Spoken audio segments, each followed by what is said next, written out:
Welcome to the Tradies in Business podcast with your hosts Warwick Bidwell and Nicole Cox. Divert your phone and grab a brew as Waz and Nick unpack tips, tales, secrets and stuff-ups from guests both inside and outside your trade, helping educate and inspire you to break the cycle of gut-busting and money stress and create a true trade business. Hi, Coxie. G'day, Warwick. You're not sounding muffled like I thought you might.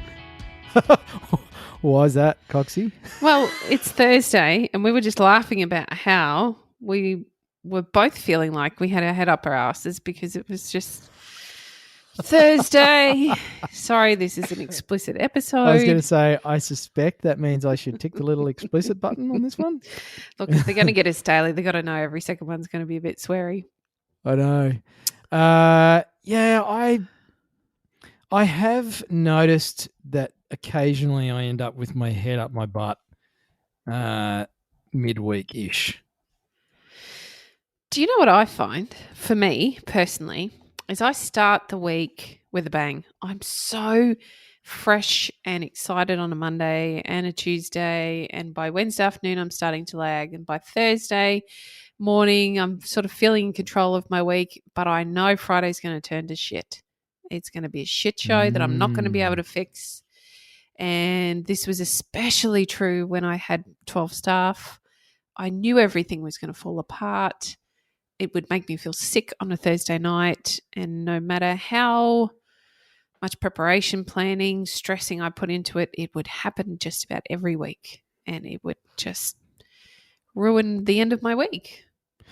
Why do Fridays turn to shit in a trade business? I don't understand. I don't know, but it's pretty universal. Just about all of our clients that we talk to have the same sort of experience. Why it happens? I don't know that I have an answer for that. I never quite figured it out.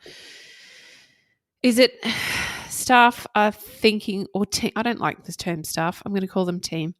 Team are thinking more about their weekend and letting off for the weekend and getting some downtime, and they're not really thinking about the job at hand. It was absolutely the day if injuries were going to happen, it would be either first up on a Monday morning when they're still groggy, or on a Friday when they were thinking about the weekend and not concentrating. I know. I've noticed that with some of our community and some of our clients.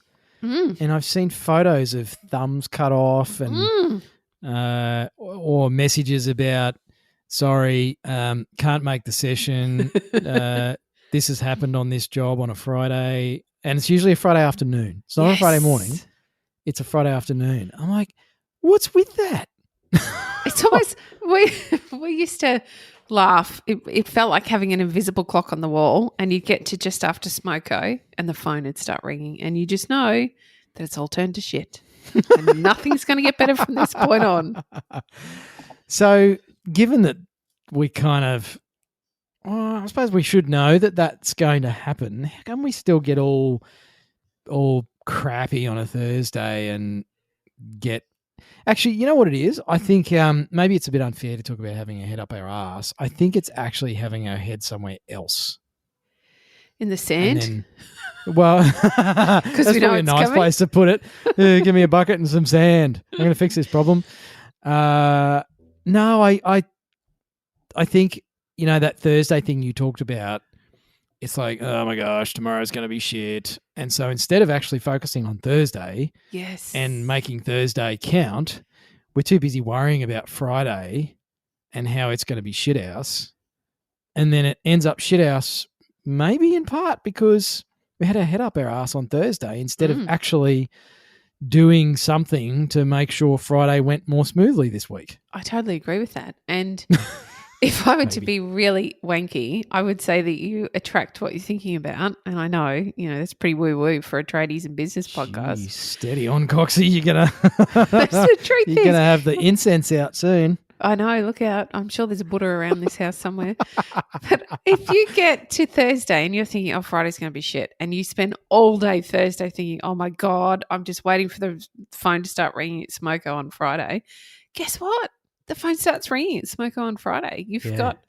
I've got no control over most of those things that were going to go wrong. Well, actually, maybe if I was a bit analytical, perhaps there was a fair bit I could have controlled by paying more attention on a Thursday. But the truth of it was, a lot of it was out of my control, and I would stress so much about stuff I couldn't predict, or I couldn't foresee, or I couldn't put steps in place to avoid. And I would ruin my end of week every week. I was solely responsible for that myself. I can blame the shit show, but the truth of it is, it was my reaction to that, or my pre-reaction. What would you call your pre-reaction? Your thoughts about that before it even happened. The anticipation. Yes. Or the creation of an expectation, essentially. Yeah, it sort of digs into that whole concept of worrying about stuff. And we worry about things and then actually create them by worrying about them, because it's a form of prayer. You're praying for bad shit to happen. So, surprise, bad shit happened. Because it's that whole what we focus on. Yes. And if it's, who knows, if it's because of some woo-woo weird shit that when you think about it, it manifests, whatever your beliefs are there. Or maybe it's just because you're distracted thinking about bad shit. Yep. And kind of like I said before, is you're spending time doing that instead of going, okay, so Fridays generally turn to custard. How do we prevent that in our business? Yeah. Imagine if you spent time doing that instead of worrying about the fact that Fridays go to custard and then complaining about it when it happens. Well, I'm going to be honest and say I never really mastered that. It's different now. Non-complaining thing. So I've just completely not offended you, because I know you don't get offended, Coxie, but I've just described you fairly uncomplimentarily.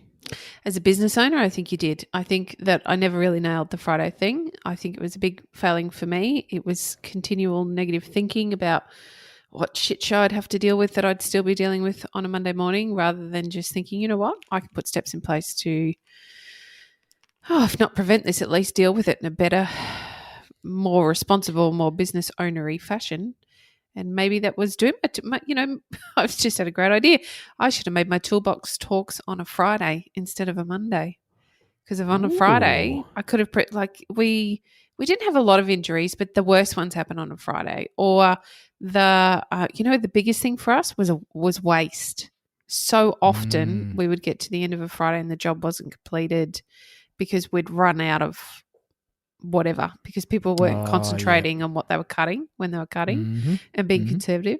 So I could have had a toolbox talk on a Friday, reminded everybody of these things so they mindfully went into their day. This is getting a bit wankery, sorry, but they were carrying those thoughts into their day rather than doing it on a Monday and forgotten it by the Friday.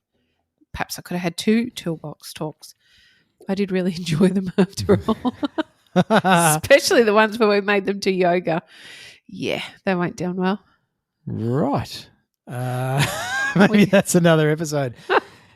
I know there's a lady in Canberra that does a bit of tradie yoga stuff. There is, and Lisa Gill, I think is her name, the lady that runs TFH, Temporary Fence Holdings. Oh, TF okay. something. I wonder what TFH stood for, if that was like WFH or WTF or something. No wrestling, but she does yoga with her stuff as well. She was my inspiration.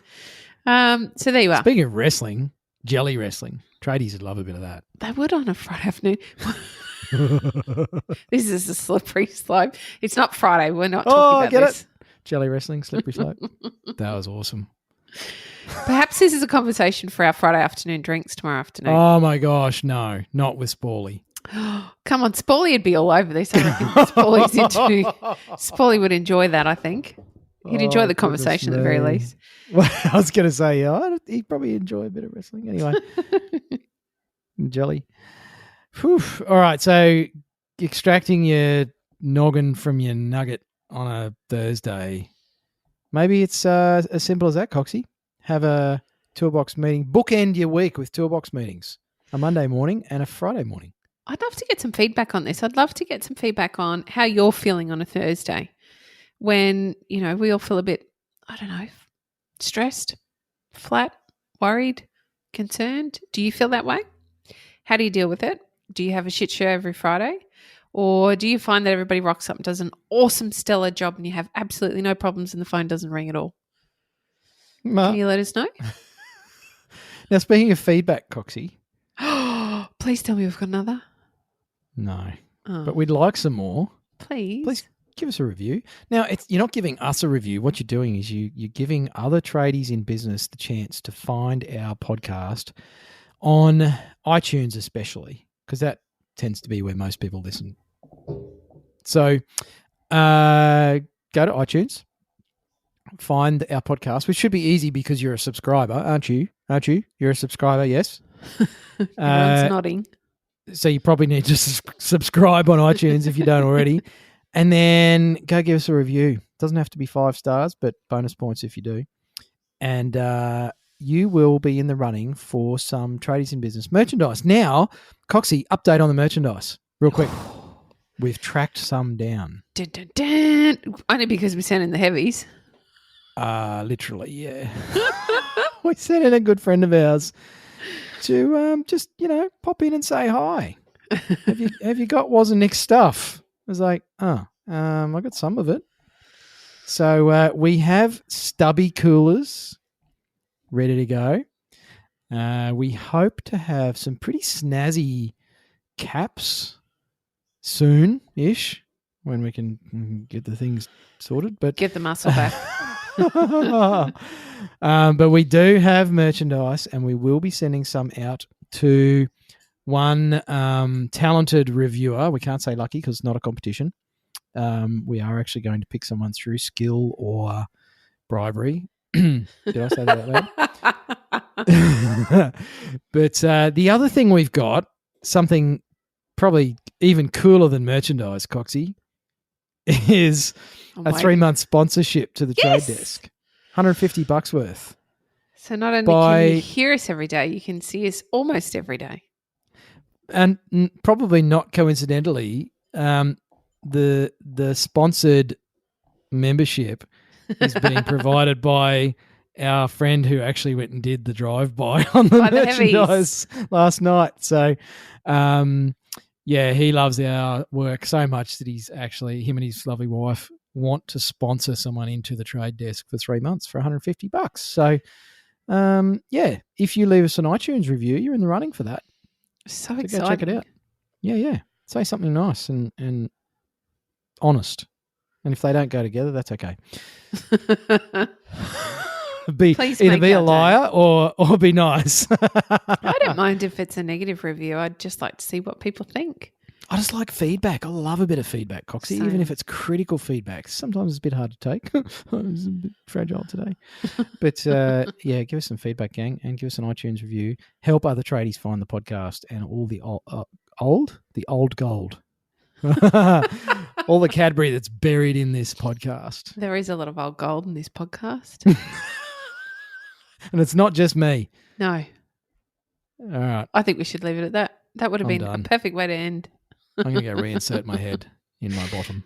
Okay. It is Thursday after all. See you tomorrow. You've been listening to the Tradies in Business podcast with Warwick Bidwell and Nicole Cox. Find out more about today's guest, tools for your trade business, and other cool stuff at tradiesinbusiness.com.au.